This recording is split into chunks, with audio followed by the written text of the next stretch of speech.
Frédéric Fauvet, vous avez la parole. Merci, frère aux souliers. Monsieur le Président. C'est bien, on va pouvoir se retrouver. Mes chers collègues, l'examen du budget primitif d'une collectivité est un exercice dense et difficile, a fortiori lorsqu'il s'agit d'une collectivité de taille importante avec plus de 870 millions d'euros, investissement et fonctionnement compris. Notre budget représente un volume jamais atteint et conséquent. Aussi, je remercie vivement les services et les agents qui préparent, assistent les élus dans cette étape cruciale de nos décisions. Comme nous le pressentions lors de l'examen de notre CFU en juillet dernier, notre situation financière se dégrade. Même si la charge des intérêts de la dette est en hausse, plus d'1 million d'euros supplémentaires, l'encours de notre dette reste tout de même maîtrisé. Mais d'autres indicateurs sont plus négatifs. Avec un contexte certes plus difficile, notamment avec une croissance limitée et un éventuel redémarrage du chômage, certaines ressources sont prévues à la baisse, comme les droits de mutation. Nos dépenses de fonctionnement, plus 3,5 en crédit de paiement, augmentent largement plus vite que nos recettes, plus 1,7. Avec un emprunt d'équilibre à 87 millions d'euros, notre capacité de désendettement risque sérieusement d'augmenter tout en restant dans les jalons supportables. Mais, comme pour certaines annonces parfois non suivies d'effets, je m'interroge sur la sincérité de certains chiffres. En effet, nous avions annoncé l'an dernier au BP plus de 70 millions d'emprunts d'équilibre dans notre précédent budget primitif. Or, pour la seconde année consécutive, nous n'emprunterons pas en 2023. Quid de 2024 ? Je m'interroge également sur notre capacité à faire, sur notre capacité à tenir les engagements pris, à dépasser les effets d'annonce. Notre taux de réalisation sur les investissements décidés en baisse en témoigne. Plusieurs situations viennent illustrer ce doute. Le pouvoir d'achat, les conditions de travail de nos agents restent une source de préoccupation. Ça a été largement évoqué par mes collègues, je partage ces inquiétudes. Il ne s'agit pas seulement d'une quête de sens, mais de la capacité à pouvoir exercer quotidiennement leur mission.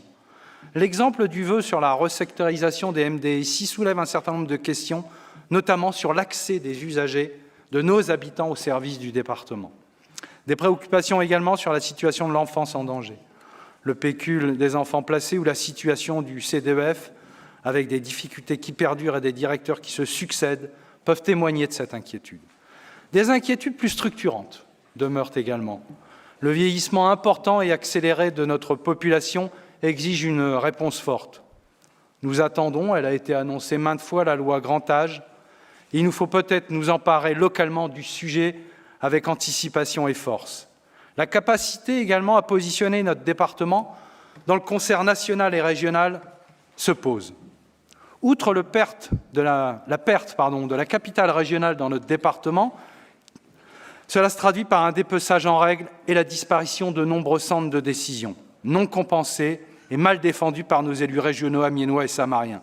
De nouvelles inquiétudes surgissent et pourraient affaiblir notre département.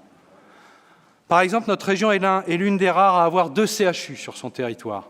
Des bruits de couloir, de plus en plus insistants, évoquent une éventuelle filialisation du CHU d'Amiens sous la houlette du CHU de Lille. C'est déjà le cas avec l'Académie d'Amiens, on nous avait dit la même chose, devenue une sous-entité de Lille.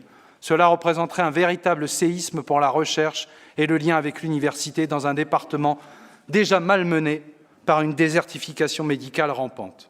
L'absence de rénovation de la ligne ferroviaire Abbeville-Le Tréport dans le contrat de projet État-région en est une autre illustration. Malgré les engagements du président Bertrand, ce projet ne sera pas financé et la ligne va sombrer dans l'oubli. Pire, l'initiative de notre collègue Angelo Tonelli de lancer un appel commun pour défendre ce train du quotidien n'a pas été signée par notre président, ni certains élus locaux. Il est cocasse de noter dans ce BP qu'au moment où le département décide de financer à hauteur de 2 millions d'euros la rénovation du chemin de fer de la baie de Somme, train touristique auquel nous sommes tous attachés, le président Aussoulier refuse de s'engager pour sauver la ligne Abbeville-Le Tréport, vitale pour le quotidien et l'avenir de nombreux Samariens. Alors j'ai lu avec beaucoup d'attention l'appel initié par le président Jean-Luc Glaise, président de la Gironde, et co-signé par le frère Aussoulier. Et je partage le souci de redonner aux territoires et aux départements en particulier une partie de leur destin. leur destin en main, sans remettre en cause la légitime équité de tous nos concitoyens sur l'ensemble du pays. Notre situation dans les Hauts-de-France exige aussi un rééquilibrage plus important entre le versant sud et le versant nord. La disparition de la Picardie a éloigné les acteurs locaux et les habitants des centres de décision. Cette nécessaire proximité sur de nombreuses politiques était le gage d'efficacité et d'innovation. Il nous faut retrouver un échelon de ce type. Il nous faut faire preuve d'audace et d'innovation, à l'instar de certains territoires qui expérimentent des mutualisations et des regroupements. C'est l'une des propositions que nous adressons à Éric Woerth, chargé d'une mission par le Président de la République et d'un rapport sur ces sujets d'organisation des territoires. Revenons à notre budget. Nous sommes satisfaits que plusieurs de nos propositions soient reprises, comme sur l'insécurité alimentaire, Laurent Bevin l'a détaillé tout à l'heure. Il reste toutefois des marges de progrès. Il faut dépasser certains effets d'annonce, je le disais tout à l'heure, et traduire en actes certaines intentions. Il faut de la transparence en répondant aux questions posées. De nombreuses demandes restent à ce jour sans réponse.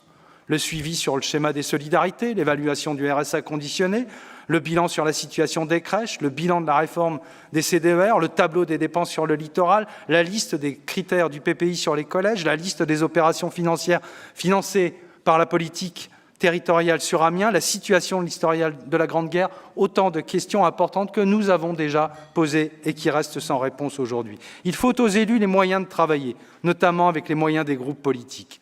Néanmoins, nous constatons des annonces et des efforts positifs sur plusieurs politiques.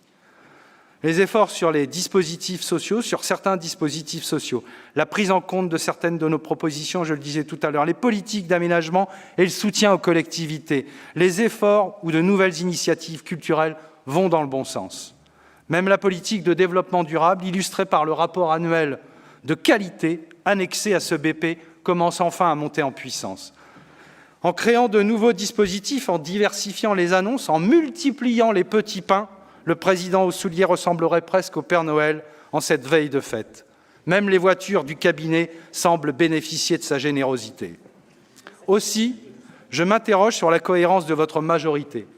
J'ai l'impression que le président aux souliers revient méticuleusement, patiemment, sur toutes les mesures prises par cette même majorité depuis 2016. C'est un véritable virage idéologique et politique. Je reprends les lignes de votre rapport de 2016 intitulé « Refondation ».